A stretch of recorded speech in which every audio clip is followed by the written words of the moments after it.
Welcome back to our 6th episode of Plead Your Case for the 2024 fall semester. I'm Anthony DeFalco, your host for today's episode.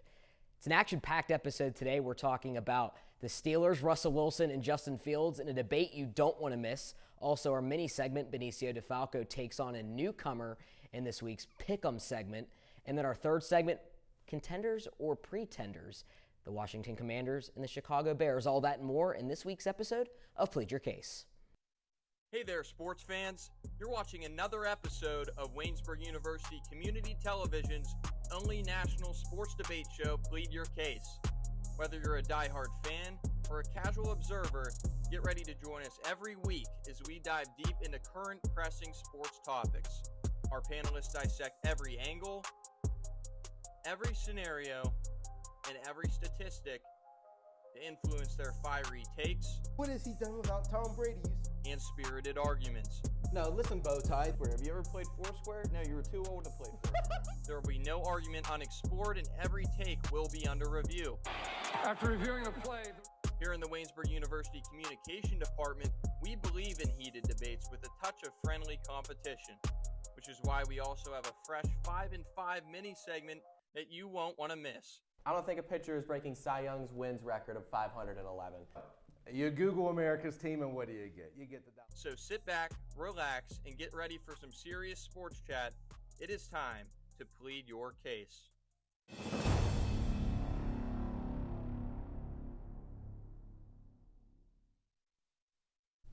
Welcome back to the first segment of this episode of Plead Your Case. The Steelers defeated the Jets on Sunday Night Football, scoring over 35 points for the first time in 6 years. I'm joined by my main panelists, Cole Keller and Will Yoakum. The big question of the week, Russell Wilson or Justin Fields? I guess it's the big question of the season. Will, we'll start with you.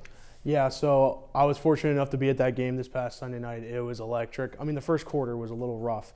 Don't get me wrong. Russ had a a really bad start. And I can say that I was one of the fans chanting, "We want Fields," after that first quarter. I can admit it. After that, he showed just flashes of greatness there. I mean, he really went back to prime Russell Wilson. I mean, he was able to throw that deep ball and get it at least in the area. There was a couple underthrown, but he was able to get it into the area he needed to, especially with the one-on-ones with George Pickens and Sauce Gardner or anybody else on that Jets defensive backs. And he was able to get it there, and they made awesome plays, and they just got points on the board. And the last time we saw 37 from the Steelers was back in 2021. We haven't seen it in a couple years now. So and the Steelers lost that game. And we lost that game. Exactly. And now, so I definitely feel like now we're starting to put all the pieces together. Special teams, as we saw, is definitely working. Defense has been phenomenal, as always. And our offense has finally now picked it up to a spot where we need to be. And I think Russell Wilson, even after just this one game, has shown enough to really prove that I think he can lead this team the rest of the way. And I think, just having both Justin and Russ is a great thing as a Steelers fan, because no matter what, now we've seen that both players can win a game. So if one goes down, the next one can step up. I think Russ can actually lead this team for the rest of the season. Cole, your thoughts? My thoughts are, first things first, I just want to say that I'm just happy that both quarterbacks respect each other. They both paid respect and homage to one another about how Fields has gotten them this far and how Russ can lead, or Fields that, he's not terribly mad that he's getting benched or whatever. But I will say I was on the Russ hate train, and after the first quarter I did flip a text, and I was like, hey, how about Russ, huh? And Russ did prove me wrong. Sarcastic text after the first quarter. Yeah, he did prove me wrong. I will admit, but I'm interested to see how they do against the Giants and the Commanders. And I think if Russ really if he really just torches them and really proves to me that he can lead this team, or even if he does fine against the Commanders or whatever, but if he proves to me that he can play the quarterback, go back to prime Russ, then I'll be all aboard the Russ train. But I've seen a lot of things that Russ can do that Fields can't, and a lot of things that Fields can do, but Russ can't. Well, we were talking about it right before we came on the air. If we had Russell Wilson's arm and Justin Fields' legs, that might be one of the better quarterbacks in the NFL. I do want to correct a stat. The Steelers haven't scored more than 35 points in one since 2018, the Big Ben era. Now let's take a look at the QB comparison here. Russ against Fields. We'll use Russ's 2023 stats since he's only played one game so far this year. 15 games played, a 66 completion percentage, over 3,000 yards, and 26 touchdowns to 8 interceptions. Justin Fields didn't play as much, had some injury issues, 6 games played, 5 touchdowns to 1 interception, and a 63% completion percentage. So with that being said, and looking at the stats, Will, does that show you anything, or do we want to see more from Russell Wilson? I think that kind of proves to me that Russell was kind of on like the up coming in, especially into this year. Like when he started with the Broncos, it was bad. It was a train wreck, especially when he was leaving Seattle. Everybody liked to blame the offensive line in Seattle, which as of right now is still pretty bad. So it was hard to put the blame on any single person or team per se, but I think Russell, just looking at those stats from last year, he's definitely on the up. And now that he has, I think, better weapons with Pittsburgh, such as Freiermuth, such as George Pickens, such as Jalen Warren as a receiving back. I mean, we even have like the run game that we've always had. Pittsburgh has always been a rush team, first and foremost. Let's get that straight. But just with those kind of weapons, I think Russ can definitely get them the ball. And that's what, that just proves my point that he's able to lead this team the rest of the season. I mean, once he gets past the Giants and Commanders, who don't even have the best defenses, I think it really comes down to the divisional play against the Ravens, the Bengals, the Browns. I mean, if he can win one of those games, that'll just solidify it for not just myself, but the rest of Steeler Nation. Yeah, I totally agree with that. And I think the main point for us is that we have to keep the running game strong. Najee has had 2 great games, the past 2 games.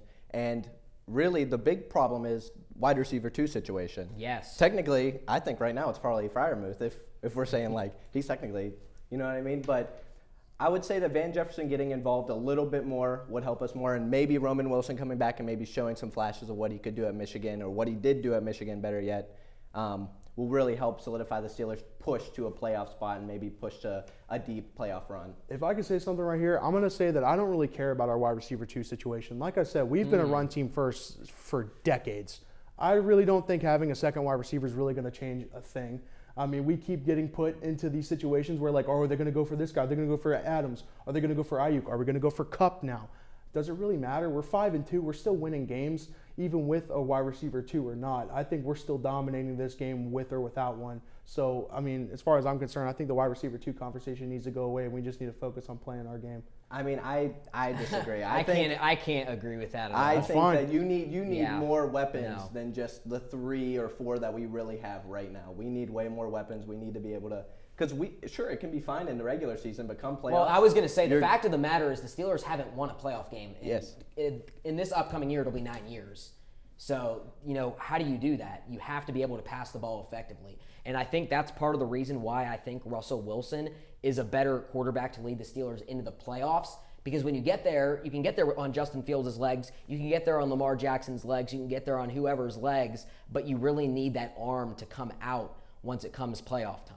Yeah, and that's a great point to bring up Lamar, because you see Lamar, they have great regular seasons every single year. Yeah, every year. As soon as it comes playoff time, falls apart. Yep. Why is that? He doesn't have super strong wide receivers, or wide receivers that haven't proved themselves yet. Or they go against the Chiefs defense, which is arguably one of the best in this decade. Well, so, you have to be able thing. to try to combat the Patrick Mahomes-led offense with a powerful offense of your own, even against great defenses. And I think the Steelers have one of the better defenses as well, so I think they should be able to combat good offenses.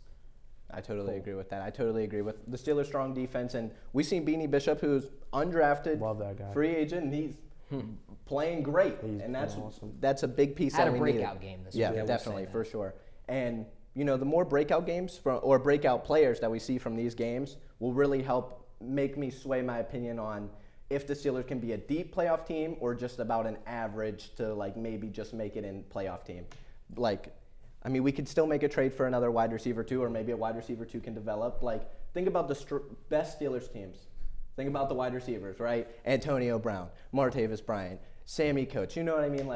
We just need those key offensive players. We need more versatile options than just one wide receiver, one great wide receiver. Now, Will, I heard you talk about Russell Wilson's deep balls a lot and his throwing ability. Yeah. What do you have to say to that, and how can that unlock the Steelers' offense a little bit further into becoming more of a passing offense going down the stretch? We saw a little bit of underthrown passes to George Pickens. He had to come back and make some spectacular catches as well. But the fact of the matter is Russ was still able to get into that general area, whereas Justin Fields, what we saw the past couple of weeks, he was starting to overthrow some of those deep balls. He really wasn't connecting down deep, and even if he did, it got called back by penalties.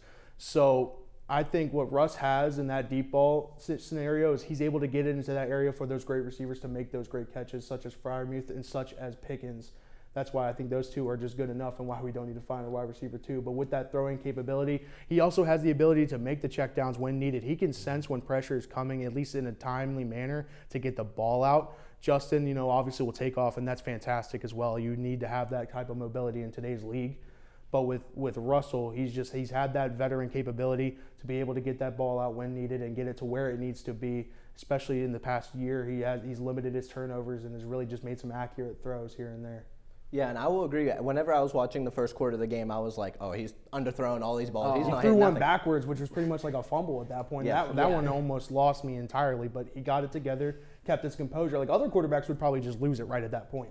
He kept his composure and kept the game going, and he played phenomenally. I find it the funny way. how quick Steelers fans are to turn on players like that. Because So after passionate. one quarter, we, by the way, not me, I was sarcastically chanting it the rest of the game after that. I was just clapping, we want Justin.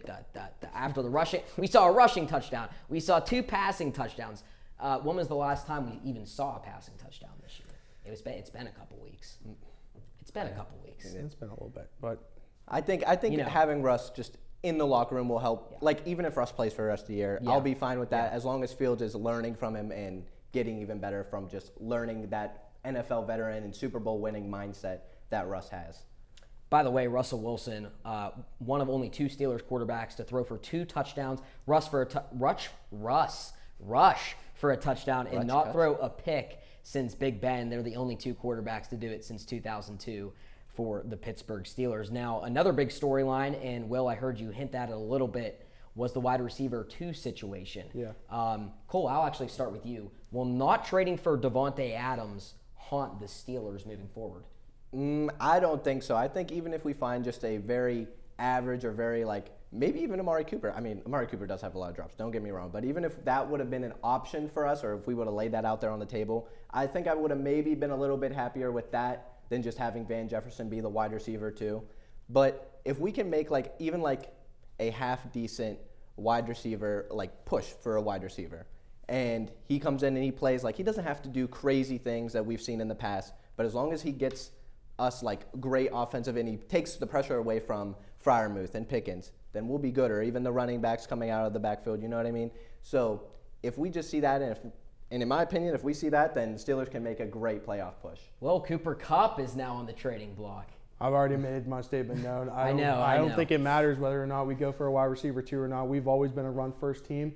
I love that we're still getting involved in the pass game, but I don't think it's the end of the world if we don't get a wide receiver 2. That's just my take on all that. Well, I'm not going to say I entirely agree with it, but I will say that we have to at least make Van Jefferson more of a threat. We never really target him. We never really make it known that he's going to get the ball. No. We really only target the running backs, Muth, and George Pickens. Well, after we need to give him more teams need to key in on him just a little bit more than just those 4 players. After this past game, the way George was able to play, I think teams are going to start to double team George a lot more, and that will free up Van Jefferson. That will free up Calvin Austin for more of these plays. So, I mean, I think it's a good thing that George got the game that he got, because now he's going to start getting targeted more by other NFL defenses, and that's going to put less pressure on the other receivers to get more wide open. Because I knew it was a little difficult for them to get separation. I think now is the time for them to get that separation needed. Well, guys, there's nothing I like more than talking about the Pittsburgh Steelers, but we will have to wrap it up for our opening segment here on this episode of Plead Your Case. When we come back, we'll be talking more football. We'll be going into our mini segment, and then when we come back from that, we'll be talking about pretenders or contenders. Washington Commanders, Chicago Bears, right here on Plead Your Case.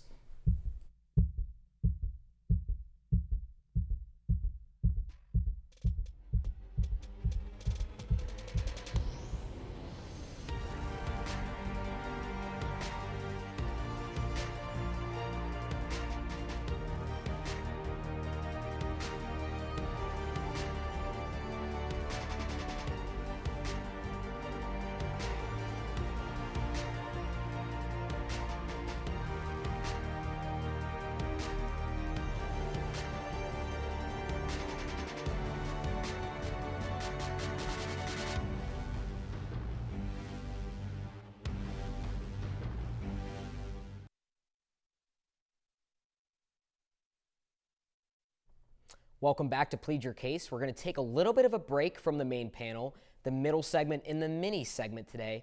Pick'em. Last time out, Benicio DeFalco beat Luke Andrusic in a tiebreaker, and today we have newcomer Hailey Rhine down at the end of the desk. Guys, how are you doing today?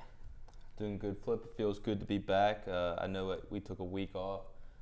We had the 5-on-5 in place for the Pick'em segment, and it feels good to be back, and I'm hungry and waiting for this opportunity. Hailey, confident in your chances today? You know what? I'll be confident. You have to be confident in this field, so I'll take on a good competitor. Well, we'll see right away. Hailey, I'll start with you. The first game of the week, Texans-Colts. Who you got? I've got the Texans. I know CJ Stroud didn't have the best game in the world last year, actually close to even good. So I think he's going to have a bounce back game. Even if he doesn't, though, Joe Mixon I feel like Joe Mixon's big game is going to be incoming because he had 115 yards against an 8th-ranked Green Bay rush defense. And Colts are second to last in that department, so I can only imagine what he's going to be able to do there. So, and the Colts just haven't impressed me much. Richardson coming off that injury, he wasn't impressive versus the Dolphins. I got to go Texans. I think it's a big game going to come out. I'm going to take the Texans here as well. C.J. Stroud probably just played his worst game of his career to this point. The Colts, these two teams were in an absolute shootout week one. With seeing the Texans over top in that game. I think Texans are going to get the season sweep here. Like you said, I think C.J. Stroud bounces back. I'd expect another big game for Joe Mixon with Nico Collins out and that receiver core kind of finding its own with newly added Stephon Diggs. I like the Texans here 31-17. Hailey, score prediction for that game. Did you say 31-17? Yeah. That was my score. Wow. Wait a minute. Wow. Okay. Who's cheating off who here? Hey. I am honest. Well, Benny, I'll start with you first, then Hailey will get a chance to kind of cheat off Benny. I'm just kidding. Eagles-Bengals, who you got? Eagles-Bengals. I'm going to be honest with you, Flip. I'm not really too big into either one of these teams. They've been a little disappointing to this point in the season, but I will say this. I think the Bengals are starting to find their own. I like Joe Burrow and Jamar Chase. That connection is definitely starting to get going. I like the Bengals in this one. I think this could be a game where we see Saquon Barkley get loose. He was very close to coming to get his career high versus former team last week in the Giants. I like the Bengals here 24-17. Hailey? Yeah, so I'm going to have to go to the Bengals here. The Eagles, this is going to disappoint so many of my hometown friends, but the Eagles are just not doing it for me. They barely beat the Saints. They barely beat the Browns, and those are winnable games, way winnable games. And, I'm not going to say momentum, but the projection that the Bengals are taking, it is, they started 0-3 and then, 1-3. Now they moved the whole way back till 3-4. And, honestly, I think that they're just going to keep taking those strides forward. And, like I said, Eagles barely beat the teams that they were supposed to beat, and it's not impressive. So Your score there? My score is 28-24 Bengals. Okay. Now let's move on to the Sunday night game, Cowboys and 49ers. Hailey, we'll start with you first. Now, I've got the Cowboys. I've got the Cowboys winning, which pains me so much to say. I don't like cheering for the Cowboys, but the 49ers are just completely banged up. They're the same situation as the Eagles. They have just not impressed me. The quarterback situation has been, iffy. But like I said, those injuries are coming with Ayuk out for the season. It's just, the only concern I have with the Cowboys is the lack of the running game. And, with Parsons, if he doesn't play, that's going to hurt the defense, but not enough to really. I like the Cowboys in this one, and I got them 24-17 in this one. So I'm gonna take the 49ers in this one. I know the 49ers have the lack of receivers going right now, but when it comes to the Cowboys, this doesn't look like the Cowboys teams that we're used to. I know they were very disappointing in the postseason, but this is a team that we're looking at it. I'm not really too sure on their odds of even making the postseason. It seems like their only playmaker is CeeDee Lamb. They have a complete lack of the run game. Their defense, their secondary that you would think with Trayvon Diggs coming back fully healthy, that this secondary would improve, but they look worse than last year. And I know the lack of the 49ers receivers, I think they're still going to put up points. I like the Niners here, 35-28, but I wouldn't be surprised if this was a game that was like a 35-10, and we see Stephen A. flipping out the next day. Now, we had to go with another divisional matchup, Falcons and Buccaneers. Hailey, I'll start with you first here. So this is a game that was really kind of one of the ones that is a big toss-up for me because both teams have not been playing to their full potential. Like, both of them have incredibly talented rosters, but only like so many players are showing up for both teams. And, the injuries, Evans, Godwin to the Buccaneers, like those are brutal injuries, and those are going to be hard injuries to overcome. And, the Buccaneers look good in their first couple of plays, then they're just falling apart, and, you never know which Buccaneers team you're going to get whenever you put them on the field. They could either be really good or just absolutely abysmal. So, like I said, this is a very tough, kind of close, flip a coin sort of game. But I think I'm going to take the Falcons on the edge, 28-21. Benicio, a lot of Buccaneers wide receiver injuries this week. Yeah, I mean, Mike Evans and Chris Godwin both being out. Mike Evans, I know, he's on pace. He had his 100th career touchdown last week. He's the fifth fastest player to reach that mark. So, I mean, Mike Evans is making a case for being all-time great. So, with the lack of him being out and Chris Godwin, both receivers, I'm kind of hopping off this Buccaneers train. I will say this. I took the Bucs the first time I was on Pick'em. I got to go with the Falcons here. I know the Falcons are coming off an embarrassing loss versus Seahawks, but it seems like Kirk Cousins is starting to find his own, especially with this offense as a whole. The receivers starting to come up, and I think Bijan Robinson is definitely starting to find his role in this offense a little bit as well. I like the Falcons in this one, 31-24. I know I said the Buccaneers are dealing with injury, but I still think they're going to put up points with Baker Mayfield. That brings us to our final game, which we like to call the game of the week. Now, this one's worth 2 points for those viewers who don't know. This could quite literally decide the matchup. So, guys, without further ado, Bears against Commanders. Benicio, I will start with you first on this one. So, originally, I was going to take the Commanders. I was all in on this Commanders train. Jaden Daniels looked stellar to this point, but with him getting injured and them kind of giving the week-to-week basis on him, and you got to remember, this is a Commanders team. Robert Griffin III. I feel like they don't want a repeat of that. I know it's not the same injury whatsoever. It's just in terms of younger quarterbacks dealing with injury, they kind of rushed him to come back, and I don't think they want to see them go through that again, especially just with their history. They have a lot of similarities, so it's probably going to be a Marcus Mariota-led Commanders team. And I like the Bears in this one. I think Caleb Williams starts to make his case again for Rookie of the Year, depending on how long Daniels is out, as Daniels looks like the front runner to this point. I like the Bears in this one. I'm gonna take them here 28-14. Hailey, are you in on Caleb Williams this week? No, I'm not. I'm taking the Commanders.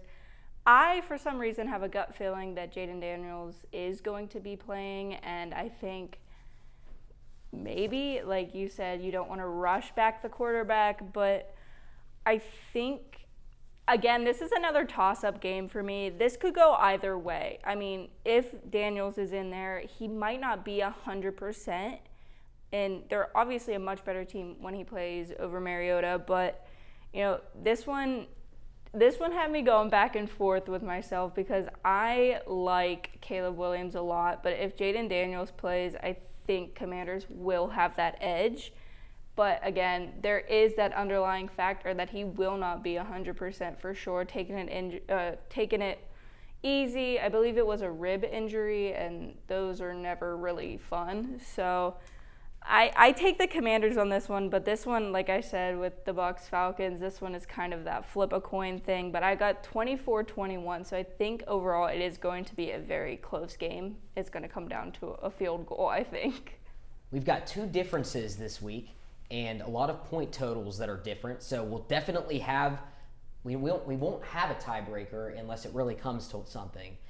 So that'll do it for this mini segment, Pick'em segment. Find out in 2 weeks who wins and who rejoins the host up here on the panel. We'll be talking a lot about Bears and Commanders when we come back, diving a little bit deeper into the quarterback situation. Contenders or pretenders right here on Plead Your Case.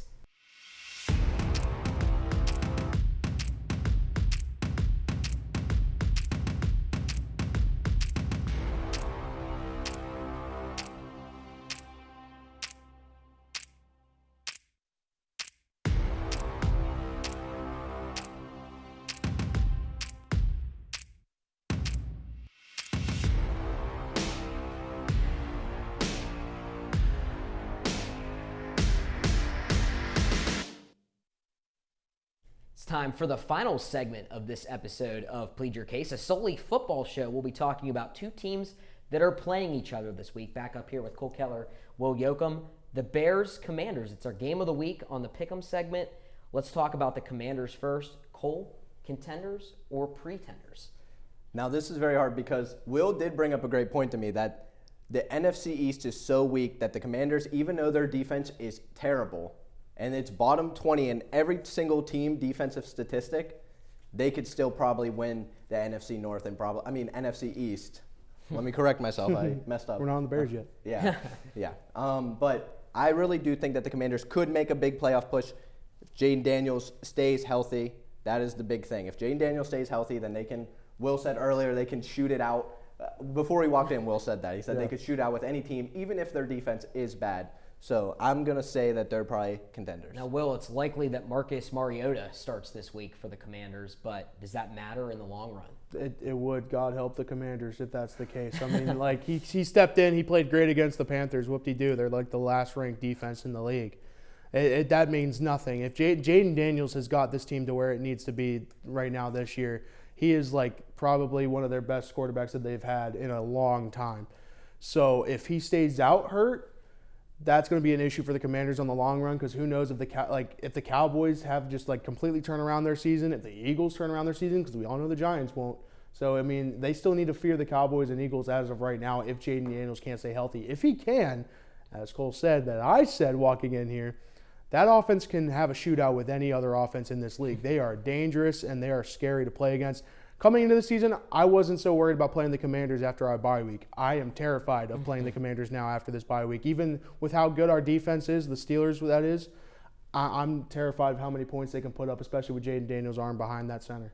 But that'll really show us how good the Steelers' defense exactly really is. So. Well, Cole, like you said, their defense is ranked below average in the league, but their offense is ranked number 2 in points per game. Jaden Daniels, Terry McLaurin, Zach Ertz is having a fantastic year for the Washington Commanders. Like you said, Will, if Jaden Daniels is able to stay healthy, he is potentially likely ruled out for this week with a rib injury. But if he can stay healthy, the Commanders can do really extraordinary things, especially in a really weak division.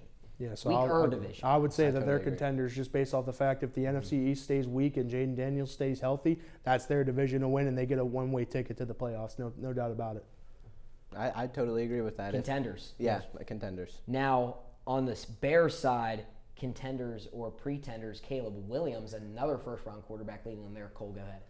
Well, now, the NFC North is a very scary. It's like the tale of two opposite divisions. In my notes, I have that they play a gauntlet from Week 11 to Week 18 where they play every single team in their conference twice. They play the Packers, they play the Vikings, and they play the Lions all twice. And then they play the Niners and the Seahawks. They play 2 NFC West teams, and both those teams are playing relatively good. I mean, the Niners may look a little bit rough by that time of the year. Maybe Jordan Mason goes down because they're really catching the injury bug.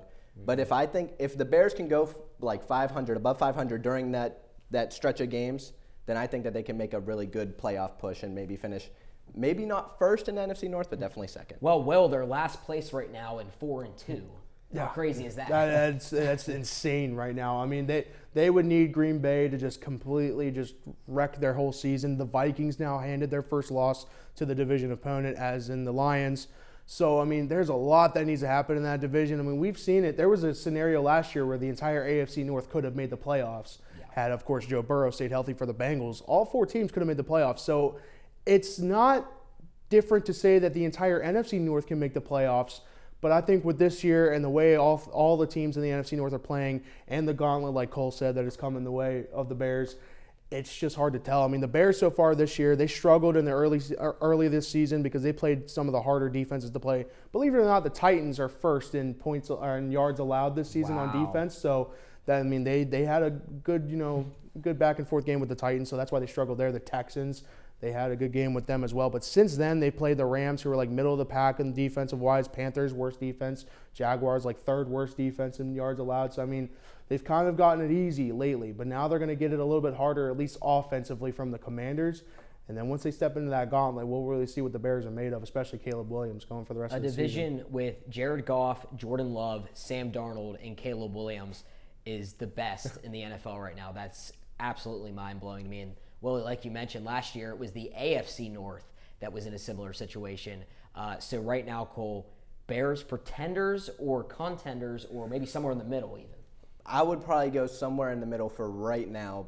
But if they go above 500, like I said, through that gauntlet, then I would say maybe pushing more towards a contender. But I would say for right now, my stance on it is that they're just right in the middle of the road. I'm going to say they're pretenders right now. There's just so many factors going into it that can leave them out of the playoffs. They don't have it as easy as the Commanders, and I think their offense is not nearly as good as the Commanders. So right now, I think they're just pretenders. I was going to say, I think they're pretenders slowly becoming contenders. That's what I've written down. So I'm kind of in the middle of everybody there. Right. They are in last place. They are 4-2. They do have a tougher road to the end into the playoffs there, especially with the way the teams are performing. Who knew Sam Darnold would be as good as he is so far this year?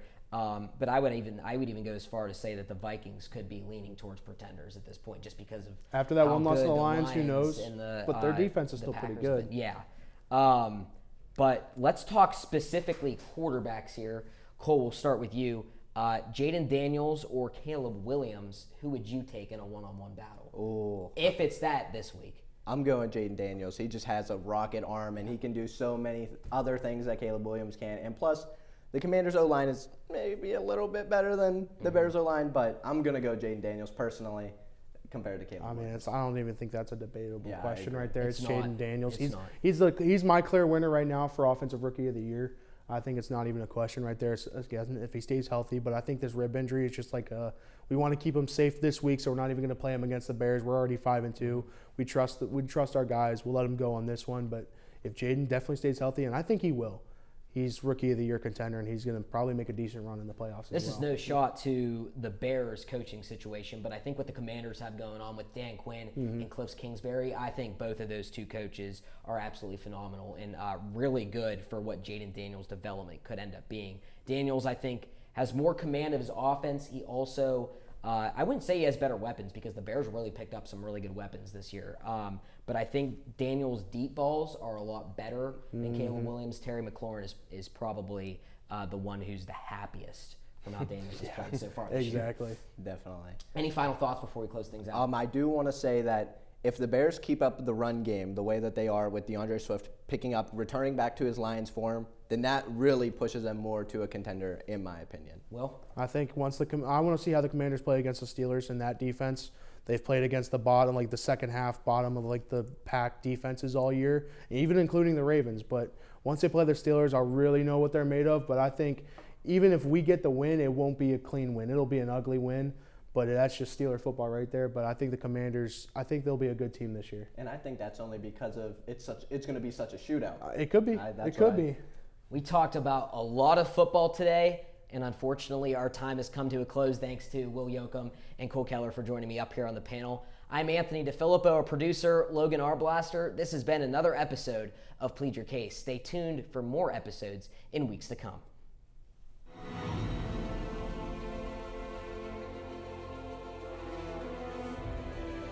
This has been a production of Waynesburg Community Television.